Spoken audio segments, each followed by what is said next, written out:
Support material solutions class 10 mathematics और जो arithmetic progression की सीरीज़ चल रही है उसका आज 14th क्वेश्चन हम लोग पूरा सॉल्व करेंगे। उसका पहला पार्ट बताता है कि आपको 30th टर्म फाइंड करना है, 30वां पद ज्ञात करना है और आपको एपी दे रखे हैं। एमसीक्यू है तो ज़्यादा टाइम नहीं लगाएंगे। तो आपके माइंड में सेट हो गया होगा 30 टर्म का मतलब क्या हो गया, ए प्लस 29 आपको निकालना है, ए प्लस 29 याद हो गया। ए 30 का मतलब सिंपल, दो स्टेप्स में ख़त्म।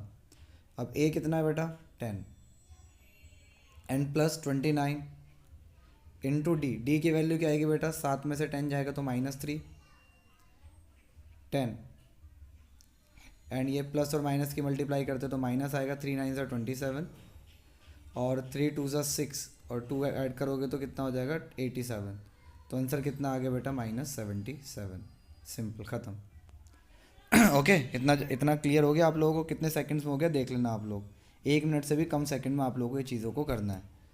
चलो अब देखो आप कितने मिनट में अपने कितने सेकंड में खुद कर सकते हो। मैं बोलता हूँ आपको A15 आप निकालिए, तो A15 आते ही आपके माइंड में आ गया A+14D। जल्दी से लिख लो A+14D, लिख लिया।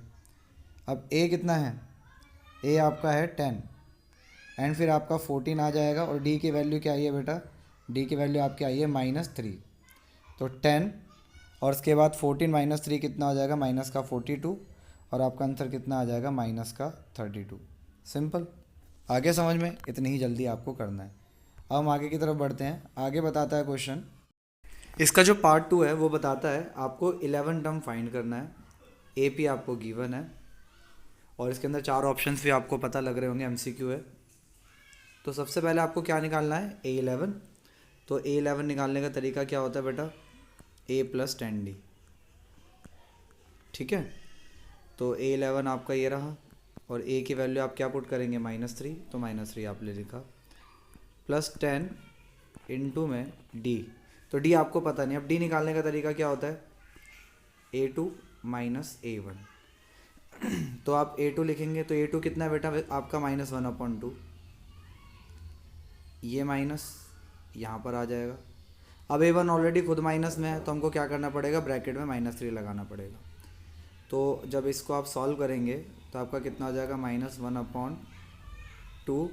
और बेटा जब दो माइनस एक साथ होते हैं तो क्या हो जाएगा, प्लस हो जाएगा 3 और इसके नीचे कुछ नहीं है तो हम क्या लगा सकते हैं 1। उसके बाद आप लोगों को सॉल्व करने का तरीका बता रखा है। आप क्या कर सकते हैं, जल्दी करना, अगर ये नीचे वाले डिनोमिनेटर्स अलग अलग हैं तो इन दोनों को प्रोडक्ट कर लीजिए, मल्टीप्लाई। तो 2 1 ज़ा 2 आ गया। उसके बाद इस लेफ़्ट की राइट से मल्टीप्लाई कीजिए, 1 की -1 की 1 से होगी तो -1 आएगा। उसके बाद यहाँ पर प्लस लिखा है तो आप प्लस लगा दीजिए। उसके बाद 3 की आप मल्टीप्लाई कर दीजिए 2 से, 3 2 ज़ा 6। तो आपका आंसर कितना आ जाएगा, प्लस का 5/2, क्योंकि माइनस प्लस माइनस होता है निशान बड़ी संख्या का। तो अब यहाँ पर आप पुट कर लीजिए -3 + 10 इंटू में डी की वैल्यू क्या बेटा 5/2। तो 2 5 ज़ा 10 हो गया। अब कितना हो जाएगा आपके पास, -3 है और ये प्लस में 5 की 5 से मल्टीप्लाई करोगे तो आपका कितना आ जाएगा बेटा 25। अब 25 में 3 जाएंगे तो प्लस के 22। माइनस प्लस माइनस होते हैं, अलग अलग निशान अगर हो तो, और निशान बड़ी संख्या प्लस के, तो +22 आपका क्या आ गया, आंसर आ गया। अब हम थर्ड पार्ट पर बढ़ते हैं। थर्ड पार्ट क्या कहता है, जो अभी हमने क्वेश्चन किया है 2, उसका जो आंसर है वो बी है। बी पर आप टिक कर लें 22। अब हमारे पास जो थर्ड पार्ट है वो बताता है कि आपको इस ए पी के अंदर डी गिवन है, एन गिवन है और ए एन गिवन है और आपको ए फाइंड करना। तो बेटा ए एन है, ए एन देने का मतलब है कि आपको ए एन का ही फॉर्मूला लगाना होगा, एस एन तो नहीं दे रखा ना। तो अब ए एन का फॉर्मूला पुट कर लीजिए, A N equal to A plus n-1 into D. ये चीज़ें आपको पता है। ए एन की जगह पर ए एन की वैल्यू पुट कीजिए, क्या है 4, तो 4 पुट किया। ए आप नहीं निकाल, ए आपको फाइंड करना तो ए की जगह पर आप ए पुट करेंगे। एन की वैल्यू आपको 7 गिवन है तो आप 7 लिखेंगे -1 और डी की वैल्यू आपको कितनी गिवन है -4, तो आप -4 लिखेंगे। अब यहाँ पर 4 आ गया, फिर ए आया, 7 में से 1 गए तो कितने बचे 6 मल्टीप्लाई -4। अब बेटा आप एक चीज़ अच्छे से जानते हैं कि जब आप प्लस और माइनस की मल्टीप्लाई करते हैं तो साइन माइनस का आएगा। अलग अलग साइन होते हैं क्योंकि ये माइनस और ये प्लस है, तो अलग अलग साइन होने पर माइनस का निशान। और 6 और 4 की मल्टीप्लाई की तो 24 आ गया। अब बेटा माइनस का 24 जब ब्रैकेट मीन्स इक्वल के इस साइड जाएगा तो प्लस का हो जाएगा, तो 4 + 24 इक्वल टू ए। तो ए की वैल्यू आपकी कितनी आ गई बेटा 28। तो आपका ऑप्शन नंबर डी जो है करेक्ट है। तो ये हो गया। अब हम फोर्थ पार्ट पे आते हैं। इसके फोर्थ पार्ट क्या कहता है? फोर्थ पार्ट बताता है कि आपको फर्स्ट 3 टर्म्स गिवन है एपी के रेस्पेक्टिवली, मतलब क्रमशः, यानी कि A1 ये है, A2 ये है और A3 ये है, और आपको y की वैल्यू फाइंड करनी है। तो बेटा आपको याद होगा इस टाइप के क्वेश्चंस करवाने के लिए मैंने आपको बताया था कि A2 - A1 is equal to क्या होता है A3 - A2। एक तो ये तरीका होता है। दूसरा तरीका मैंने बताया था कि जो सेकंड टर्म होता है A2 वो बराबर होता है पहले टर्म को और तीसरे टर्म को जोड़ लो और 2 से डिवाइड कर दो। इन दोनों तरीके से निकाल सकते हैं। और एक an का तरीका था, an equal to a + n - 1 into D. इससे थोड़ा लेंदी पड़ता है, बट ये वाला तरीका और ये वाला तरीका क्या होता है बेटा, हमको जल्दी आंसर्स करने के लिए देते। तो पहले एक काम करेंगे, पहले हम इस क्वेश्चन को इस तरीके से सॉल्व करेंगे, फिर हम इस तरीके से सॉल्व करेंगे, ताकि आप लोगों को पता लग जाए अगर आप भूल गए हैं तो किस तरीके से हम लोगों को सॉल्व करना है। अब एक एक करके जब आप देखते हैं तो पहला जो तरीका आपको दे रखा है वो क्या दे रखा है बेटा कि A2 - A1 is equal to आपको क्या करना है A3 - A2। अब मेरे साथ चीज़ें लिखते जाइए। A2 कितना है बेटा आपका 3y + 5, तो आप यहाँ लिखिए 3y + 5 और माइनस A1 कितना है बेटा 3y - 1। तो दो चीज़ें जब भी आते तो ब्रैकेट लगाना ज़रूरी होता, 3y - 1 इज इक्वल टू क्या हो जाएगा A3 - A2। तो A3 कितना गिवन है बेटा 5y + 1, तो आपने यहाँ लिखा 5y + 1 और माइनस ब्रैकेट लगाना ज़रूरी है। तो ब्रैकेट लगाएंगे तो A2 कितना है 3y + 5, 3y + 5 आपने लिख दिया। अब यहाँ पर है 3y + 5 ब्रैकेट के बाहर, ये ब्रैकेट है और ब्रैकेट के अगर माइनस होता है तो मैंने क्या बता रखा है अंदर के सारे साइन क्या हो जाते हैं चेंज। और 3y के आगे कोई निशान नहीं है तो प्लस का होता है तो माइनस का हो जाएगा, और ये माइनस का 1 है तो किस चीज़ का हो जाएगा प्लस का 1 हो जाएगा। अब यहाँ पर आपका है 5y + 1, फिर ब्रैकेट के बाहर माइनस है तो अंदर के सारे साइन चेंज, ये प्लस का है तो माइनस का 3y हो गया, और ये प्लस का है तो ये भी माइनस का 5 आपका हो गया। अब आप क्या करेंगे बेटा इधर सॉल्व कर लीजिए, y वालों को एक साथ लिख लीजिए 3y - 3y, और ये क्या है +5 एंड +1 इज इक्वल टू क्या हो जाएगा 5y। ये साइड आएगा तो मतलब ये माइनस का 3y है, और ये हमारे क्या है +1 एंड माइनस का 5। अब यहाँ पर जब सॉल्व करेंगे तो 3y से 3y तो कट जाएगा, प्लस माइनस माइनस हो जाएंगे, और यहाँ पर बचा क्या आपके पास 6 इज इक्वल टू 5y में से 3y जाएंगे तो बचेंगे 2y, वही प्लस के, क्योंकि निशान बड़ी संख्या है, बड़ी संख्या आपका +5 है। और इन दोनों को जब आप सॉल्व करेंगे तो आपका क्या आ जाएगा बेटा माइनस का 4। अब 6 यहीं रहा, -4 उस साइड जाएगा तो +4 हो गया, और ये आ गया 2y, तो ये 10 हो गया, और यहाँ पर 2y है आपका, और ये 10 है, 10 के नीचे जो है 2 आ जाएगा, क्योंकि 2 के आगे मल्टीप्लाई में है तो डिवाइड में हो जाएगा, तो 2 5 = 10, तो y की वैल्यू आपकी कितनी आ गई बेटा 5। इस तरीके से आप लोग क्वेश्चन करेंगे और y का जो आंसर है यानी कि सी ऑप्शन आपका क्या होगा करेक्ट हो जाएगा। इतनी बात क्लियर। अब एक काम करते हैं हम लोग, जो दूसरा तरीका है उससे भी सॉल्व कर लेते हैं ताकि आप लोगों को पता लग जाए। दूसरा तरीका क्या भी मैंने लिखवाया था, A2 इक्वल टू क्या होता है A1 + A3 अपॉन में 2। तो उस तरीके से भी ज़रा कर लेते हैं। आप पहले काम कीजिए, ये वीडियो पॉज कर लो। वीडियो जब आप पॉज करेंगे तो आप खुद करके देखो कि आपसे हो पा रहा है या नहीं हो पा रहा है, फिर आप वीडियो ऑन करना। अब मैं यहाँ पर लिख देता हूँ कि जो A2 निकालने का तरीका है वो क्या है A1 + A3 अपॉन 2। अब A2 की वैल्यू कितनी है बेटा आपको दे रखी है, A2 की वैल्यू दे रखी है 3y + 5, तो आपने यहाँ पर लिखा 3y + 5, और A1 कितना गिवन है बेटा ये रहा 3y - 1, ए ना 3y - 1, तो 3y - 1 आप लिख लीजिए, एंड यहाँ पर प्लस है, तो प्लस है तो बेटा ब्रैकेट लगाने की ज़रूरत नहीं होती है, तो A3 का जो साइन है वैसे ही आ जाएगा 5y + 1, और अपॉन में क्या आ जाएगा 2। इसमें कोई दिक्कत तो नहीं है बेटा। यहाँ पर 3y + 5, अब 3y में 5y जोड़ोगे तो कितना हो जाएगा 8y, और -1 और +1 क्या हो जाएंगे, कट हो जाएंगे, और यहाँ पर क्या रह गया 2, बेटा कट जाएगा, 2 4 ज़ा 8, तो हमारे पास बचा 3y + 5 = 4y। अब ये 3y है, ये इधर आएगा माइनस का 4y, और ये उस साइड चला जाएगा तो माइनस का 5, तो यहाँ पर तो बचेगा माइनस का y, क्योंकि 4y में से 3y घटाओगे तो 1y, और 1y को केवल y लिखते हैं, और निशान बड़ी संख्या माइनस की है तो माइनस लगा दिया, और यहाँ पर माइनस, दोनों तरफ से माइनस कैंसिल हो जाएंगे, तो हमारा जो y आ जाएगा वो कितना आ जाएगा 5। तो दोनों तरीक़ों से आंसर क्या आएगा 5 आएगा। आपको जो तरीका सही लगता है वैसे कर सकते हैं। ओके, अब हम नेक्स्ट पार्ट देखते हैं क्या है, 5th पार्ट। अब बेटा ये जो 5th पार्ट है, 5th पार्ट बताता है जो लिस्ट है, लिस्ट ऑफ नंबर्स आपको ये गिवन है। अब ऑप्शन क्या क्या दे रखे कि N A P with D, मतलब इसका डी या तो -16 है, N A P with D यानी कि डी 4 है, या एक ए पी है जिसका डी -4 है, या फिर ये ए पी में नहीं है। तो इसका मतलब हमको चेक करना पड़ेगा सारे A2 - A1, A3 - A2, A4 - A3, तब जाके हमको पता लगे ए पी है भी या नहीं। तो सबसे पहले हम निकालते हैं A2 - A1।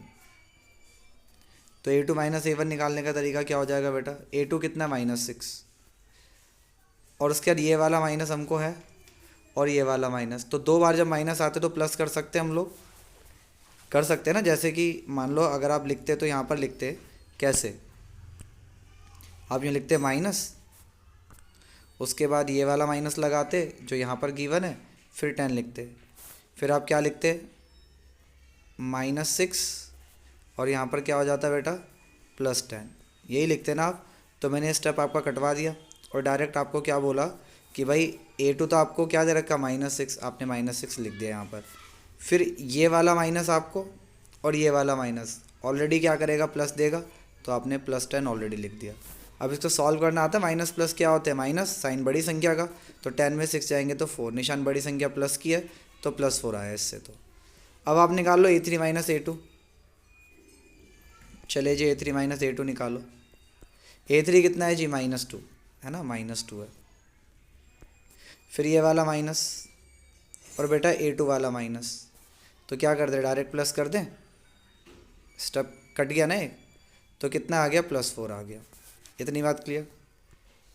फिर अब क्या निकालेंगे A4 - A3, तो A4 कितना है बेटा 2 है, ये माइनस, और A3 का माइनस मतलब ये वाला माइनस और ये वाला माइनस, क्या हो जाएगा +2 हो गया, 2 और 2 4 हो गया।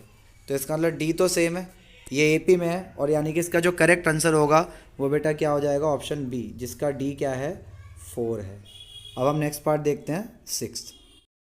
अभी जो 6th पार्ट है वो बताता है कि 11 टर्म आपको निकालना है, वो भी लास्ट टर्म का, फ्रॉम द लास्ट टर्म, मतलब लास्ट से आपको क्या निकालना है 11 टर्म आपको फाइंड करना है। AP आपको गिवन है, चलो चल क्या रहा है पहले हम बताते हैं आपको। बेटा यहाँ पर ये A1 है, ये A2 है और ये A3 है। तो अगर मैं बोलूँ बेटा ये यहाँ से निकाले A1 A2 A3 A4 A5 A6, तो आपको 11 टर्म निकालना नॉर्मल तरीके से आप निकाल सकते थे। लेकिन इस बार पता है प्रॉब्लम क्या है कि आपको लास्ट से अंतिम पद से क्या निकालना है 11वां पद निकालना है 11 टर्म। तो आपका जो A1 होगा ना वो ये होगा, ठीक है, A1 आपका क्या होगा ये होगा, और इस डायरेक्शन में आपको चलना है, उल्टी दिशा में मतलब लेफ्ट साइड पर, और 11 टर्म आपको फाइंड करना है, ये क्वेश्चन में यहाँ पर बोल रहा है। इतनी बात क्लियर। तो अगर हम ध्यान से देखें तो 11 टर्म फाइंड करना है, तो 11 टर्म फाइंड करने का तरीका क्या होता है नॉर्मली, A11 निकालने का तरीका हम जानते हैं क्या होता है, A + 10D, जल्दी करना तो ऐसे ही निकालना है, ये तरीका हमारा निकालने का होता है। चलो अब A कितना है बेटा लास्ट से निकालना है, तो ये हमारा कितना हो जाएगा -62 हो जाएगा, +10 इंटू में D। अब आपको D पता नहीं है, सारा खेल अब D पर है, ध्यान से समझते जाना D कैसे निकालना है। डी हमको इसी की मदद से निकालना है, A2 माइनस A1। तो A2 कितना गिवन है 7 एंड माइनस में कितना है बेटा 10 A1। तो आंसर कितना आएगा -3। इसमें कोई दिक्कत तो नहीं है। अब यहाँ पर जो D आया आपका वो क्या आया -3 आया है, लेकिन ध्यान से सुनिएगा, जब लास्ट टर्म से क्या ज्ञात करते हैं, लास्ट टर्म से हमको कोई भी मतलब लास्ट टर्म से हमको 11 टर्म फाइंड करना, 10 टर्म फाइंड करना है, कुछ भी फाइंड करना पड़े, तो जो डी आता है ना हमारा, अगर वो -3 निकला है तो हम +3 लगा दें यहाँ पर। अगर ये +3 आया है तो हम यहाँ पर -3 लगा दें। क्लियर हो रही है बात? जब भी हमको लास्ट टर्म से अंतिम पद से क्या ज्ञात करना है, कोई भी पद ज्ञात करना है, तो हमारा जो डी निकालने का तरीका वो तो नॉर्मल है, तो जैसे हमने निकाला A2 माइनस A1। लेकिन अगर वो माइनस में आया है तो आप प्लस लगा दीजिए, प्लस में आया तो क्या लगा दीजिए माइनस में। तो यहाँ पर डी क्या है -3, तो आपने यहाँ पर लिख दिया +3। इतनी बात क्लियर? अब देखते हैं बेटा, -62 और ये कितना हो जाएगा +30। तो आपका आंसर कितना आ जाएगा बेटा -32, क्योंकि माइनस प्लस क्या होता है माइनस, साइन बड़ी संख्या का। तो -32 है यहाँ पर है, तो आपका आंसर क्या है बी करेक्ट है। इतनी बात क्लियर हो गई किस तरीके से हम लोगों ने निकाला? हाँ चलो, अब इस क्वेश्चन में चल क्या रहा है जरा मैं आपको थोड़ा सा अच्छे से समझाने की कोशिश करता हूँ। चलिए ध्यान से सुनिएगा बेटा। बेटा देखिए इस क्वेश्चन में चल क्या रहा है एक्चुअल में। तो हमारी जो AP है वो क्या है 10 7 4, ठीक है, और आपको क्या दे रखा है लास्ट में -62। इसमें कोई दिक्कत तो नहीं है। तो कितना कम हो रहा है बेटा 3 कम हो रहा है, ये कितना कम हो रहा है 3 कम हो रहा है। जब हम लेफ़्ट से राइट जा रहे हैं तो 3 कम होता जा रहा है ना, लेकिन इसका मतलब जब हम राइट से लेफ़्ट जा रहे हैं तो 3 ऐड होता जा रहा है, 3 जुड़ता जा रहा है। तो ये जब -62 है तो -62 में 3 जोड़ोगे तो कितना हो जाएगा बेटा, इससे 3 ज़्यादा कितना हो जाएगा बेटा -59। समझ में आ रहा है आपको? फिर ऐसे ही इससे 3 ऐड करोगे तो कितना हो जाएगा -56। यही बात चल रही है ना, यही चल रहा है ना। तो अगर अब मैं A11 निकालना चाहता हूँ तो A11 निकालने का तरीका क्या है, A + 10D। ये दूसरे तरीके से मैं आपको बता रहा हूँ।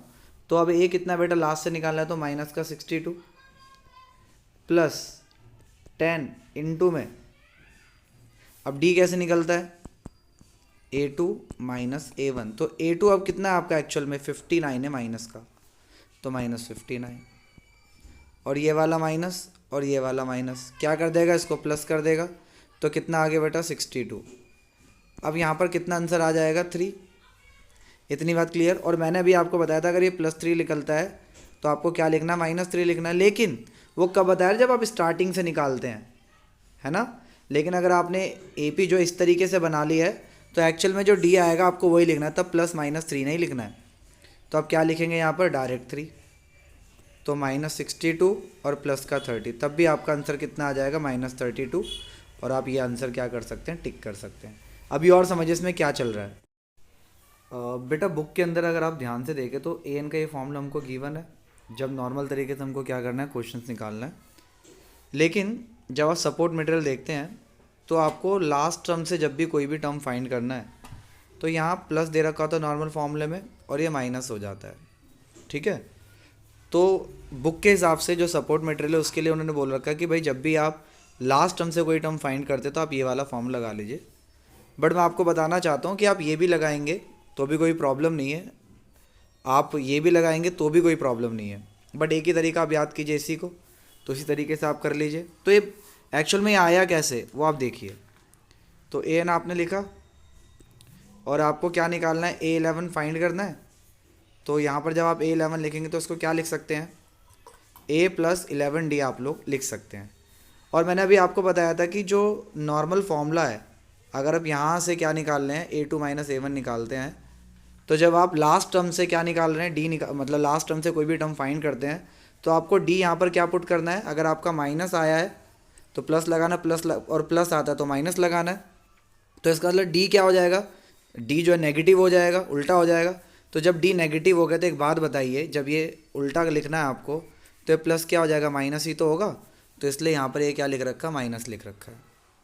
तो यहाँ पर अगर आप A11 लगाते हैं तो इसके हिसाब से A-11D आपको करना है, ठीक है। अब देखिए A11 आपने लिखा, ए आपको कितना गिवन था बेटा, 7, सॉरी लास्ट है ना, तो लास्ट आपका -62 है, N plus 11 into D, D कितना बेटा, डी आपका जो गिवन है मैंने बताया था, यहाँ से कितना निकला था, -3, -3 लिखा है, तो आप क्या लिखेंगे इसको, +3, तो आप यहाँ पर +3 लिख दीजिए।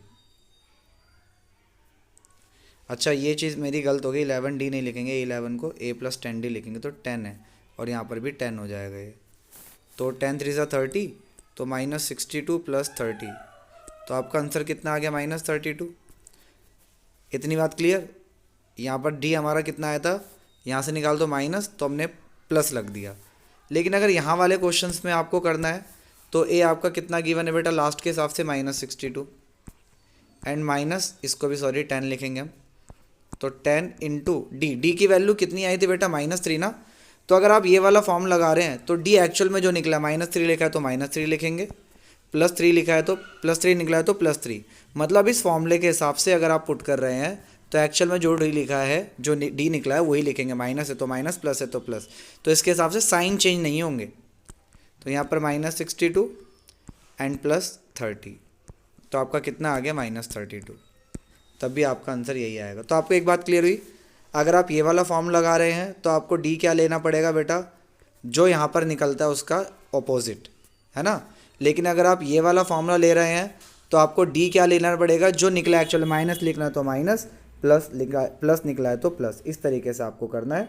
तो आपके पास दोनों ऑप्शन सही है, और इससे पहले जो करा है वो भी सही, जैसा आपको समझ में आता है आप वैसा कर लीजिए। अब हम आगे क्वेश्चंस को देखेंगे।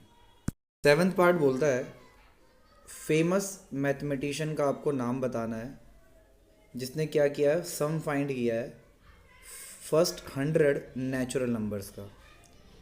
तो आपके पास 4 ऑप्शंस है, पाइथागोरस है, न्यूटन है, गॉस है, एंड आपका डी यूक्लिड है। तो इसका जो करेक्ट ऑप्शन है वो सी है। तो याद रखिएगा, सबसे पहले जो फेमस मैथमेटिशियन है जिन्होंने 100 नेचुरल नंबर्स का सम फाइंड किया था, मतलब, तो इसका ऑप्शन क्या हो जाएगा बेटा, सी ऑप्शन करेक्ट होगा, गॉस। इसका जो नेक्स्ट पार्ट है 8th, वो बताता है कि आपको कॉमन डिफरेंस फाइंड करना है सारवंतर डी, और ये एपी का एक पार्ट दे रखा है आपको, A18 - A14 = 32। तो आप जानते हैं कि इसको कैसे लिखना है, A18 - A14 = 32 आपको गिवन है। तो A18 को आप कैसे लिख सकते हैं, A+17D, और माइनस जब A14 को आप लिखेंगे तो A+13D, तो ब्रैकेट आपको लगाना ही पड़ेगा, दो चीज़ें हो गई वो, और ये 32 आपका हो गया। तो A+17D, और जैसे ही आप ब्रैकेट खोलेंगे, ब्रैकेट के और माइनस है तो अंदर के सारे साइन चेंज, प्लस का A, माइनस का A, माइनस का 13D, सॉरी प्लस का 13D, माइनस का 13D हो गया, और ये 13, और A से कैंसिल हो जाएगा, 17D में से 13D जाएंगे तो बचेंगे आपके 4D, और आपका 32। तो D की वैल्यू कितनी आ जाएगी बेटा आपकी, 32/4, और आपके पास जो आंसर आ गया वो क्या आ गया, 8, 4 8 सा कितना होता है, 32। तो करेक्ट आंसर क्या है बेटा आपका, A।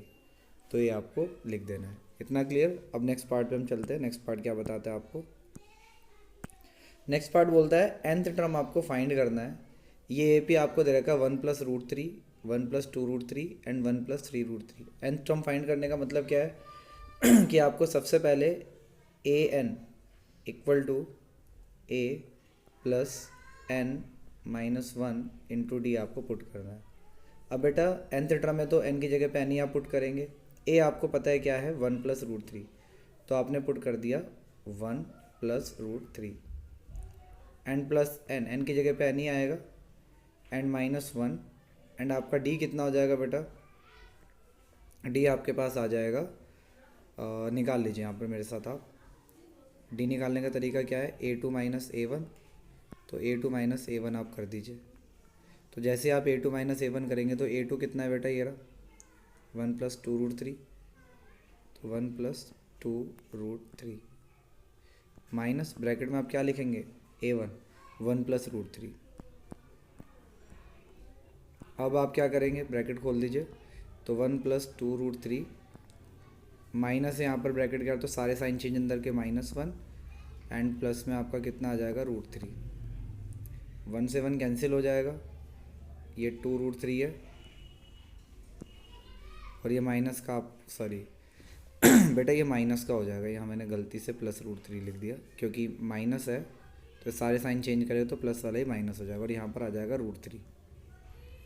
अब 2√3 में से यहाँ पर हम बता सकते हैं कि 1 लिखा है और रूट सेम है तो माइनस भी कर सकते हैं, तो 2√3 में से 1√3 जाएगा, 2 में से 1 आप माइनस कर दीजिए तो 1√3, और 1√3 को हम क्या लिख सकते हैं, केवल √3।